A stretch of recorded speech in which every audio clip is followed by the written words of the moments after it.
Dear student, आज हम exercise 10.1 को शुरू करते हैं। तो 10.1 का क्वेश्चन नंबर 1। तो देखिए question number 1, a farmer sold wheat for 2058 rupees and 20 पैसे एंड मेज फॉर, मेज मीन्स होता है मक्का, फॉर 1154 रुपीज एंड 50 पैसे। Find the total amount for which he sold wheat and मेज।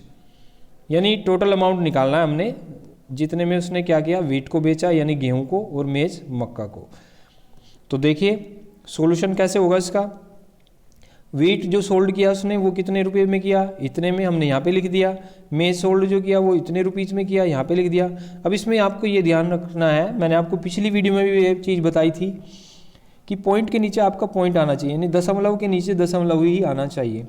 तो 25, अब 5 + 0 तो क्या हो जाएगा 5, 2 + 5 7। अब बड़ी क्लास में आ गए आप 55 क्लास में, तो इसलिए हम यहाँ पे कैरी बार बार लिखें तो ठीक नहीं है। इस तरीके से आप समझें, 8 + 4 12, 12 का 2 और 1 हमारा क्या हो गया, कैरी। अब 5 + 5 10 और 1 11, तो 11 का 1, फिर 1 कैरी, तो 1 और 1 2 और 2 और 1 3। यानी हमारे पास जो आएगा वो आएंगे रुपीज़ 3212 रुपीज़ 0.75। यानी हम इसको कह सकते हैं 3212 रुपीज़ 75 पैसे। ये इसका आंसर हुआ। इसके बाद क्वेश्चन नंबर 2 देखिए। A vendor went to city carrying 8575 rupees and 75 पैसे। तो पैसे को आपको पता है कि पॉइंट के बाद लिखते हैं। He purchase cloth for 5052 rupees and 25 paise and grocery for, grocery का मतलब होता है जो ये घर का सामान जिस दुकान पे मिलता है, किराना की दुकान बोलते हैं जिसको, इतने रुपीज़ एंड 25 पैसे। Find the amount of remains with him now. उसके पास जो अमाउंट है वो कितनी बची। तो टोटल वो जो घर से निकला है लेके अमाउंट वो है 8575 रुपीज़। अब उसने परचेज क्या क्या किया, क्लॉथ यानी कपड़े लिए हैं उसने, ये इतने रुपीज़ के लिए हैं, और ग्रोसरी का जो सामान है वो इतने का लिया है। तो हमने क्या किया, पहले दोनों को ऐड कर दिया, यानी उसका टोटल परचेज हो जाएगा, इतना उसने खरीदा इतने रुपीज़ का। तो 5 + 5 10, 10 का 0, 1 कैरी, 1 और 2 और 2 4 और 1 5, तो ये आ गया 2 + 0 2, 5 + 7 12, 12 का 2 1 और 0 + 0 + 1 1 हो जाएगा आपका 5 और 2 7।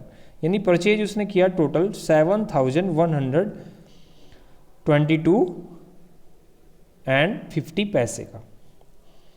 अब टोटल अमाउंट उसके पास कितनी है ये भी देखेंगे हम।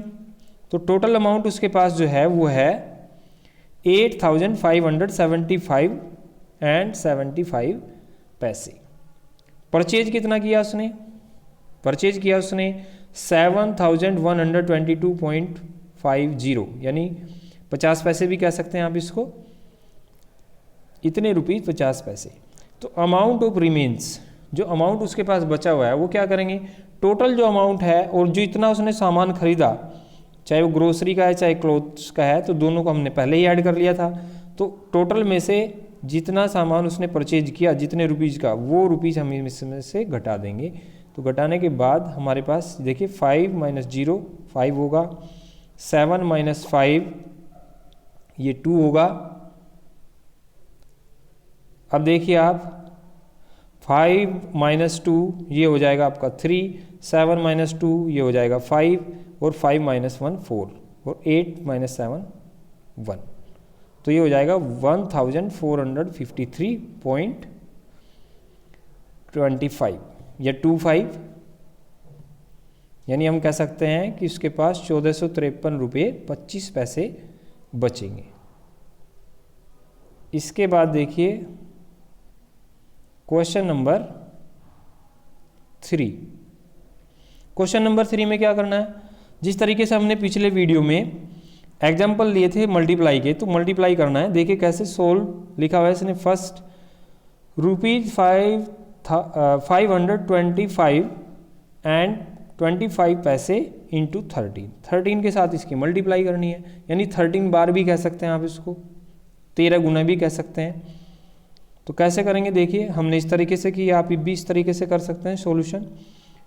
ये यहाँ पे अमाउंट लिखी हमने और इसको 13 टाइम्स किया, 13 टाइम्स किया। देखो इस तरीके से किया हमने, 3 5 जा 15, 15 का 5, यहाँ पे 1, 3 2 जा 6 और 1 7, 3 5 जा 15 का 5, 1 कैरी और 3 2 जा 6 और 1 7, 3 5 जा 15। तो ये पहली वैल्यू आ गई हमारी। फिर यहाँ पे क्रॉस का साइन आता है, आपको पता है इसके नीचे 1 की मल्टीप्लाई करेंगे तो जो का तो यही नंबर आएगा, यानी ये आ गया यहाँ पे। अब 5 7 + 5 12 होगा, 12 का 2 1, 5 और 2 7 और 1 8, 7 + 5 7 + 5 कितना होगा हमारा 12, 12 का 2 कैरी 1, 5 और 2 7 और 1 8, 5 + 1 6। तो ये आ गया। अब हमें ये देखना है कि इसमें पॉइंट कैसे लगाते हैं। तो पॉइंट मैंने आपको पिछली क्लास में भी बताया था, पिछली वीडियो में भी बताया था कि जो ये है हम देखेंगे राइट साइड से, तो 1 2, तो 2 डिजिट के बाद पॉइंट है हमारा, तो जो आंसर आएगा, जो रिजल्ट आएगा उसमें भी 2 डिजिट के बाद ही आपको पॉइंट लगाना है, यानी 1 2। तो यहाँ पे हमें पॉइंट लगा दिया और ये हमारा सॉल्यूशन हो गया। तो हमारा आंसर आया ये 6828.25, यानी आप इसको कह सकते हैं कि 6828 रुपीज़ 25 पैसे ये जो है मल्टीप्लाई करने के बाद आया। इसके बाद सेकंड देखिए आप, सेकंड का मैंने आंसर लिख दिया है। आप इसको जिस तरीके से हमने ये किया, आप इसी तरीके से इसको भी कर सकते हैं। तो 16 की मल्टीप्लाई कर देंगे, 16 की मल्टीप्लाई जब आप इसके साथ करेंगे तो आपको मिलेगा ये आंसर। पॉइंट मैंने आपको बताया था कि यहाँ पे 2 डिजिट के बाद पॉइंट है, राइट साइड से 2 डिजिट देखेंगे 1 2, तो यहाँ पे भी 1 और 2, इसके बाद हमने पॉइंट लगाया। इस आधार पे हम यहाँ पे पॉइंट लगाते हैं। थर्ड वाला देखिए 899.50, यानी 899 रुपये 50 पैसे को 17 से मल्टीप्लाई करना है, 17 से। तो 17 से मल्टीप्लाई करेंगे तो हमारे पास आंसर ये आ जाएगा। आप खुद करेंगे इसको, आंसर ये आएगा। और यहाँ पे 2 डिजिट के बाद पॉइंट है, तो 2 डिजिट के बाद ही आंसर में भी आपकी जो रिजल्ट है उसमें भी पॉइंट लगा देंगे। तो उम्मीद करता हूँ कि बच्चों आपको ये समझ में आया होगा। इसके बाद 4 देखिए आप, 4 726 रुपीज़ हैं और 72 पैसे इंटू 19, यानी 19 से हमने मल्टीप्लाई करना है इसको, आंसर आएगा ये। और क्यों आया ये, यहाँ पे 2 पॉइंट, क्योंकि 2 डिजिट पे यहाँ पे पॉइंट था, 2 डिजिट पे ही यहाँ पे पॉइंट हमने लगा दिया। तो इस तरीके से हमारा ये आंसर आ गया। तो ओके डियर स्टूडेंट्स, हमने आज जो है क्वेश्चन नंबर आपके 3 तक सोल्व किए। अगली वीडियो में हम क्वेश्चन नंबर 3 से बाद के जो क्वेश्चन हैं उनको सोल्व करेंगे। तो उम्मीद करता हूँ कि आपको ये समझ में आया होगा। आज हमने ये क्वेश्चन नंबर 1 किया पहले, सेकंड, फिर इसके बाद क्वेश्चन नंबर 3। इसमें वर्ड प्रॉब्लम्स हैं और ये देखा जाए तो क्वेश्चन नंबर जो 3 है आपका, ये कोई वर्ड प्रॉब्लम है ही नहीं, ये केवल मल्टीप्लाई था, सीधा सीधा हमने इसमें मल्टीप्लाई करना था। वर्ड प्रॉब्लम में क्या होता है कि हमें पढ़ने के बाद उसको ये डिसाइड करना होता है कि इसमें मल्टीप्लाई करें या इसमें डिवाइड करें या इसमें सब्ट्रैक्शन करें या एडिशन करें। तो इस तरीके से आप आज जो है कोशिश करेंगे इस एक्सरसाइज को सोल्व करने की अपने से भी, और फिर जब मैं नेक्स्ट टाइम आपको कराऊंगा तो आप खुद उसको मैच कर सकते हैं वीडियो देखते देखते ही। तो okay dear students, thank you very much.